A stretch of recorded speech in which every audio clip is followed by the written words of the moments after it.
दादा मी आलेलो आहे वाय बावधन या ठिकाणी बगाड यात्रे संबंधी.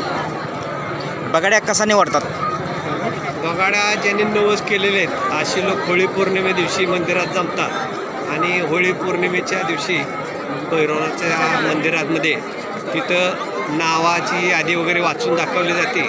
त्याच्यानंतर नावाप्रमाणे नंबराप्रमाणे लोक ते नवस केलेले जे नवसे आहेत ते त्या ठिकाणी बसतात आणि नंतर मग देवाच्या गाभाऱ्यामध्ये त्या ठिकाणी चौकटीवरती 5-5 गहू लावले जातात, गहू चिकटवले जातात. म्हणजे प्रसाद ज्याच्या नावचा प्रसाद पडेल, उजव्या बाजूचा प्रसाद पडेल त्याला बगाड्या घोषित केला जातो. ही प्रक्रिया होळी पौर्णिमेच्या दिवशी होते.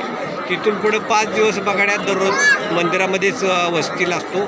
5 दिवस राहून मंदिरातनं पाटाचं जाऊन सगळ्या ज्या देवी देवता आहेत त्यांना पाणी घालून